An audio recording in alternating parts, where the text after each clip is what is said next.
बिस्मिल्लाहिर्रहमानिर्रहीम। नाज़रीन अस्सलाम वालेकुम। मैं हूं आपका मेज़बान साबिर शाकिर वफाकी। दारुल हुकूमत इस्लामाबाद से कुछ ताज़ा तरीन इत्तलाआत और अहम खबरें आपसे शेयर करते हैं। हालात व वाक़यात में कशीदगी बढ़ती जा रही है, लेकिन पाकिस्तान तहरीक इंसाफ पीछे हटने के लिए तैयार नहीं है। इमरान खान साहब ने अपनी टीम को जारहाना पॉलिसी दे दी है और उन्होंने कहा है कि अब इलेक्शन करीब है और ये लोग इलेक्शन से भागना चाहते हैं और हमने इनको भागने नहीं देना, इसलिए कोई भी मैदान खाली नहीं छोड़ना।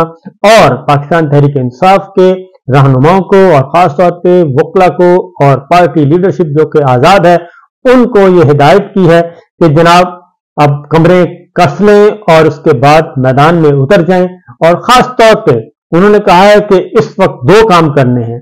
नंबर एक, अदलिया को ये मुहासबा करेंगे, अदलिया को ब्लैकमेल करेंगे, अदलिया को धमकियां देंगे, अदलिया का मुकम्मल तौर पर दिफा करना है और हर दरवाजे पर इनका मुकाबला करना है। दूसरा, इमरान खान साहब ने एक और बात की है, उन्होंने कहा है कि एक और ये काम करेंगे और वो करेंगे सोशल मीडिया के जरिए और वो करेंगे अपने लाइक माइंडेड के जरिए और ये तासुर देने की कोशिश करेंगे और हमारे लोगों को भी भड़काएंगे कि ये सब कुछ जो है आप इसको जोड़ दें फौज के साथ। तो हमने फौज के साथ भी किसी किस्म की कोई महाजराई नहीं करनी। ये दो बातें उन्होंने की हैं, क्योंकि मैं आपको सुनवाता हूं। एक तो दो तीन रहनुमाओं के जो कि अभी आपने टीवी पे नहीं देखा होगा, वो गुफ्तगू सुनवाता हूं। सबसे पहले तो मौलाना फजलुर रहमान साहब को सुनिए कि कल उन्होंने गुफ्तगू की, लेकिन कल उनका लबो लहजा क्या था वो जरा सुन लें। फिर मैं कुछ और चीज भी दिखाऊंगा कि कुछ अर्सा पहले इन्होंने क्या कहा था, वो भी सुनिएगा। उसकी वजह यह है कि ये एक बार फिर अदलिया पे और खासतौर पे एस्टेब्लिशमेंट और ये फौज पे भी हमलावर होंगे। ये मैं आपको बता रहा हूं, ये फौज पे हमलावर होंगे क्योंकि इनको अब हार नजर आ रही है और ये कहते हैं कि हमारी खातिर आप सबको बुलडोज कर दें, ये कह रहे हैं। और सुनिए पहले मौलाना फजल रहमान साहब को सुनिए कि उन्होंने कल किस लबो लहजे में बात की है। अगर मेरा एक कारकुन इस इंतखाबी मुहिम के दौरान जख्मी हुआ या शहीद हुआ, उसका जिम्मेदार चीफ इलेक्शन कमिश्नर और चीफ जस्टिस ऑफ पाकिस्तान हो। मैं आपको बता रहा हूं ना जी कि बुनियादी बात यह है कि बाजवड़ वाक़े में अब तक हमारे जमीयत उलमा इस्लाम के 80 कारकुन शहीद हो चुके हैं। हम तो खून के तालाब में खड़े हैं। इस वक्त भी वहां के बाजारों में इश्तिहार लगाए जा रहे हैं कि ये डेमोक्रेसी की बात करने वाले काफिर हैं, इनकी जब से भी जाए तो लोग एहतियात से जाएंगे। हमें इन हालात का सामना है और हमारे चीफ इलेक्शन कमिश्नर साहब कहते हैं कि 2 सूबों में अमन अमान की सूरत हाल खराब है, लेकिन मैं दुआगो हूं। क्या दुआगो है? उनको 3 जजों ने बुलाया, 3 जजों ने बुलाकर उनसे कहा कि अपील दायर करो। अभी उसको अपील दायर करवाई, इशा के वक्त कोर्ट खोली गई, 3 जज बैठे, उनको कहा कि अपील दायर करो, उसने अपील दायर। अभी आप देखें, तसव्वुर करें कि चीफ इलेक्शन कमिश्नर साहब को भी साथ में ला रहे हैं। अब ये किसने बताया कि चीफ इलेक्शन कमिश्नर साहब को चीफ जस्टिस साहब ने क्या कहा होगा, ये तो किसी को नहीं पता। लेकिन चीफ इलेक्शन कमिश्नर जो है, मेरा ख्याल है उन्होंने भी आके बता दिया कि जरा मेरे खिलाफ भी प्रेस कॉन्फ्रेंस करें और मुझे भी सहारा दें की, और उनको उसी वक्त हुक्म दिया कि अभी शेड्यूल जारी करो। अगर चीफ इलेक्शन कमिश्नर ने और इलेक्शन कमीशन ने शेड्यूल जारी करना है और सुप्रीम कोर्ट के हुक्म पे करना है, तो इलेक्शन कमीशन कब आजाद इदारा हुआ? कब हम ये समझें कि इलेक्शन का मामला, उसके तमाम इख्तियारात इलेक्शन कमीशन के पास हैं। मसला ये है कि जैसे ही सिंगल बेंच का फैसला आया था लाहौर हाई कोर्ट से, जस्टिस अली बाकर नकवी साहब ने सिर्फ रिटर्निंग अफसरों को काम करने से रोका था, बल्कि उन्होंने कहा था कि अदलिया से अफसर लिए जाने के बारे में पिटीशन थी, उसको बुनियाद बना के इलेक्शन कमीशन ने शेड्यूल ही रोक दिया था। तो सुप्रीम कोर्ट ने फौरी तौर पे इस बात का नोटिस लिया और उन्होंने कहा, क्योंकि लाहौर हाई कोर्ट का ऑर्डर था 8 फरवरी का इलेक्शन पोस्टपोन करना था, उस पे सुप्रीम कोर्ट के फुल बेंच ने फौरी तौर पे ये ऑर्डर किया। वो असल में इलेक्शन पोस्टपोन करने का एक बहाना था जो कि हो नहीं रहा। अब उसी लिए वो कहते हैं कि ये कैसे हो गया कि सुप्रीम कोर्ट ने बुला के कह दिया कि जी आप फाइल करें, शेड्यूल जारी करें। अगर मेरा एक कारकुन इस इंतखाबी मुहिम के दौरान जख्मी हुआ या शहीद हुआ, उसका जिम्मेदार चीफ इलेक्शन कमिश्नर और चीफ जस्टिस ऑफ पाकिस्तान होगा। अच्छा मौलाना साहब, इसी से मुंसलिक है 92 न्यूज़ से मैं इलेक्शन से, और जब हम ऐसी बात करते हैं, जब हम ऐसे हकायक, ठीक है जी, ये है सिचुएशन। अब जरा कुछ अर्सा पहले जब ये पंजाब और खैबर पख्तूनख्वा का मामला था और उस वक्त इलेक्शन करवाना मकसूद था, तो उस वक्त ये कह रहे थे कि इलेक्शन नहीं करवाना। क्यों नहीं करवाना, जरा सुनिए। हम अदम एतमाद करते हैं मौजूदा बेंच पर और सुप्रीम कोर्ट के चीफ जस्टिस पर, उनके दोनों रफका पर। और अजीब बात यह है कि आज कहा जा रहा है कि आईन का तकाजा है कि 90। ये 1 अप्रैल 2022 की प्रेस कॉन्फ्रेंस है, जब खैबर पख्तूनख्वा और पंजाब की असम्बलियां तोड़ने के बाद इलेक्शन करवाने का केस चल रहा था। ये आईन का तकाजा उस दिन क्यों नहीं था जब यही सुप्रीम कोर्ट एक आमिर जनरल मुशर्रफ को 3 साल में इलेक्शन कराने का इजाजत दे रहा था। तो ये सारी वो चीजें हैं कि जिसकी बुनियाद पर हमें देखना है। ये भी देखें कि मरदमशुमारी हो रही है और इस वक्त पूरे मुल्क में मरदमशुमारी हो रही है।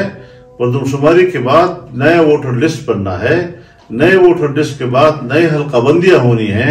यह अजीब होगा कि एक मुल्क के अंदर 3 महीने या 4 महीने पहले अब हल्काबंदियां भी हो चुकी हैं, मरदमशुमारी भी हो चुकी है, शेड्यूल भी आ चुका है, लेकिन इलेक्शन नहीं चाहते। सुनिए जरा।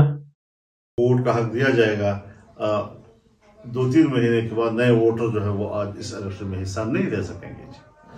और नई वोटर लिस्ट भी बन चुकी है। ये 1 अप्रैल 2022 को कह रहे हैं, वोटर लिस्ट भी बन गई, नए वोटर भी आ गए। और फिर आप खुद सोचें कि अगर इस दौरान में कोई ज़िमनी इलेक्शन आ गया तो वो इलेक्शन कहां से लड़ेगा? वो तो हल्काबंदियां बदल चुकी होंगी। और फिर देखिए, सियासी लिहाज से हमने मुल्क को एक रखना है। मुल्क को एक रखने के लिए सन 47 से हमने ये वतीरा रखा हुआ है कि इलेक्शन सब एक दिन पे होते हैं। वरना पाकिस्तान में अगर कल पंजाब में एक अक्सरियत आ जाए तो पंजाब में अक्सरियत आने के बाद तो अगले इलेक्शन में कौमी असेंबली में उसी पार्टी की हुकूमत आएगी। फिर 3 सूबे में मुकाबले 1 सूबे के। ये हादसात होते हैं इसी तरीके से आईन का सहारा लेकर।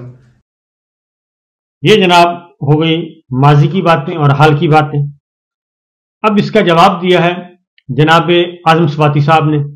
वो कहते हैं ये इलेक्शन से भाग रहे हैं, मैं मौजूद हूं, मेरा मुकाबला करें, क्योंकि नवाज शरीफ साहब के मुकाबले में आजम स्वाति साहब इलेक्शन लड़ रहे हैं। उनको जरा सुन लें।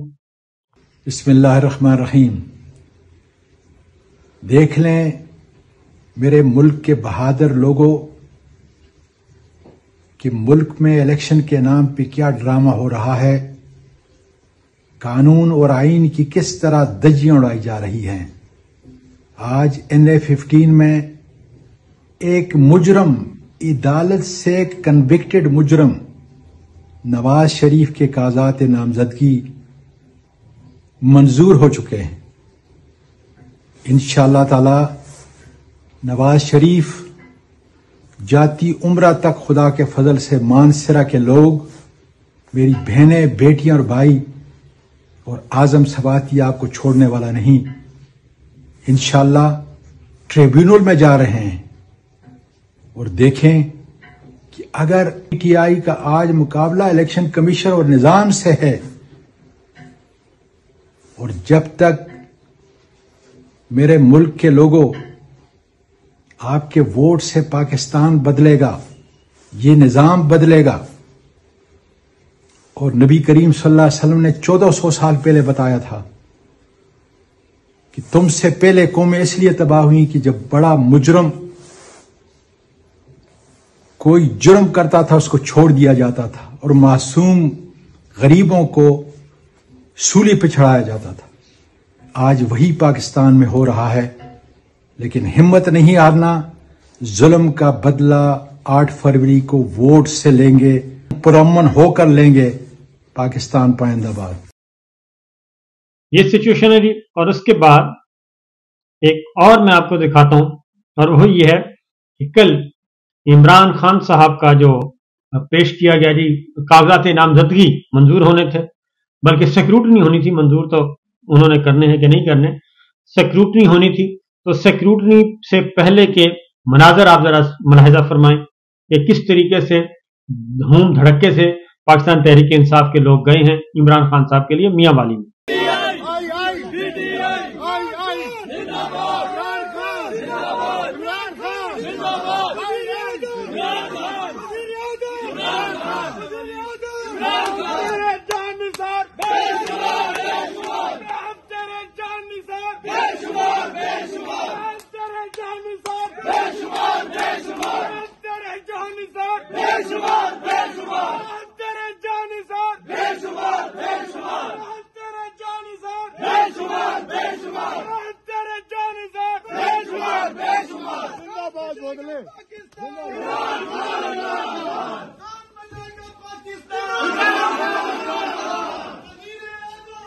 ये है जनाब जिस तरीके से वो गए, और आपने देख लिया कि इस तरीके से वो गए हैं सिक्योरिटी के लिए। अब जरा एक और आपको दिखाते हैं, और इंतजार हुसैन पंचोता ने कल एक मुख्तसर गुफ्तगू की, उस मुख्तसर गुफ्तगू में उनका क्या कहना था वो भी सुनिए। आइन में तरमीम किए बगैर ये उसको सियासत में लाना चाहते हैं और उसकी डिस्क्वालिफिकेशन को खत्म करना चाहते हैं। पाकिस्तान तहरीक इंसाफ उस केस में एज ए पार्टी बनकर उसको कंटेस्ट करेगी और उस नवाज शरीफ का हर मुमकिन तरीके से उसका रास्ता रोकेगी। उसकी वजह यह है कि सुप्रीम कोर्ट लाइफ टाइम नाअहल करार दे चुकी है नवाज शरीफ साहब को भी, और अदरवाइज भी फैसला भी दे चुकी है। आर्टिकल 62(1)(f) में कोई तरमीम नहीं हुई। जब तक तरमीम नहीं होगी तो कानून दानों का ख्याल है कि वो सजा बरकरार है, कानून में तरमीम करना जरूरी है, इसलिए ये कह रहे हैं कि उनके कागजात जो मंजूर हुए हैं वो हो नहीं सकते थे। इसके अलावा आप ये देखें कि इस वक्त पंजाब में बिलखुसूस और पाकिस्तान भर में जिस तरह से आरओ ऑफिस मुगलों के किले बने हुए हैं, ऐसे लगता है जैसे मंगोलों ने हमला करना हो। बाहर पुलिस की इतनी बड़ी नफरी और तादाद है कि कल एक हमारे मेंबर को अपने जो प्रपोजर और स्कैंडल्स हैं उनको हुलिया बदलकर, भेस बदलकर उनको अंदर लेके जाना पड़ा। वो सफाई वाले बन के तो अंदर जा सकें, अदरवाइज तो किसी और को जाने नहीं दे रहे। तो इस किस्म के हालात के अंदर ये जो इलेक्शंस हो रहे हैं। अब बैरिस्टर गौहर पाकिस्तान तहरीक इंसाफ के चेयरमैन, उन्होंने क्या कहा वो भी जरा सुनिए, क्योंकि उन्होंने अदलिया से अपील की कि ये मुल्क में मार्शल लॉ लगवाना चाहते हैं, खासतौर पर निगरान, और इलेक्शन कमीशन को भी अपील की कि आप भी इंटरवीन करें और हमें इंसाफ दें। साफ शफाफ इलेक्शन ना हुए तो जमहूरियत को भी नुकसान पहुंचेगा, सिस्टम को भी नुकसान पहुंचेगा। सुनिए। तदारुक नहीं होगी, इलेक्शन करीब आता जाएगा तो आवाम किस तरफ चल पड़ेगी। हमारी सारी आवाम से उम्मीद दरख्वास्त है कि पुरअमन रहे, लेकिन अगर ऐसे इकदामात न किए गए तो मुल्क किस तरफ चल पड़ेगा। क्या तीसरी कुव्वतों को आने की इजाजत दी जा रही है? क्या यह बेहतर नहीं है कि अदलिया इन सब चीजों का तदारुक करे? क्या यह बेहतर नहीं है कि अदलिया इस मसले को देखे? कल आपने देखा है, ये 2 दिनों में हमने अभी 2 पिटीशनें फाइल की इलेक्शन कमीशन में। इलेक्शन कमीशन जब अडियाला जेल आया था तो मैंने पर्सनली जज साहिबान से रिक्वेस्ट की है कि आप उनको सीरियसली देखें, बजाय इसके कि आप अडियाला जेल आ जाएं। आप इंडियन इलेक्शन कमीशन के पैरवी करते हुए, उनसे उनके तकाबुल करते हुए आप काइंडली ग्राउंड पे रहे। आपके सामने ये पिटीशन हम फाइल कर चुके हैं। ये 80 से ज्यादा केसेस है जो इलेक्शन के नोटिस में हम लेके आ रहे हैं कि लोगों से किस तरीके से नॉमिनेशन फॉर्म छीने गए, या उनके डॉक्यूमेंट छीने गए, या उनके प्रपोजर सेकेंडर को उठाया गया, और जिनको नहीं उठाया गया, जिनकी स्क्रूटनी हो गई है, उसकी स्क्रूटनी पे ऑर्डर नहीं हुआ। अगर आप औरतों की नॉमिनेशन फॉर्म से कोई गेम करते हो, यह भी एक रिक्वायरमेंट है 5% होना। हम अदलिया को अभी से बता रहे हैं कि यह एक बड़ी साजिश हो रही है। इतनी बड़ी पार्टी को पॉलिटिकल प्रोसेस से निकालना, यह डेमोक्रेसी को डिरेल करने की साजिश होगी। काइंडली इस पे नजर रखें और इसके तरह इकदाम करें। जिस तरीके से शाह महमूद कुरैशी साहब को रोका गया, जिस तरीके से उसको डील किया गया, जिस तरीके से उसको रात एक ठंडे कमरे में रखा गया, ये सारे इस पॉलिटिकल पार्टी को और इसकी लीडरशिप पे प्रेशर डाले और टेरराइज कराने के लिए सारी एक साजिश हो रही है। अदलिया से हम हमेशा से दरखास्त करते रहे कि काइंडली एक ही तरीका हो सकता है, या आवाम खुद करें या अदलिया करेगी। हमारी आवाम से तो उम्मीद है, दरखास्त है कि वो पुरअमन रहे, लेकिन इनके बुनियादी हक से महरूम ना करे। इनके बुनियादी हक इस प्रोसेस में पार्टिसिपेट होने के लिए अदलिया से दरखास्त है कि इस मसले को देखे, یہ بیٹ کا مسئلہ ضروری ہے، اس الیکشن پروسیس میں پارٹیسپیٹ ہونا ضروری ہے، اس الیکشن پروسیس کا مکمل ہونا ضروری ہے۔ اگر سپریم کورٹ نے سموٹو لیا ہے اور اس بات کو ورسی کر رہی ہے کہ الیکشن 8 فروری ہو، تو اس کا ہر سٹیپ اس وقت تک جب تک سارا final nomination of the return candidate نہیں ہوا ہو، اس سب کے لیے لازم ہے کہ یہ سپریم کورٹ اپنے سپرویژن میں دیکھ لے۔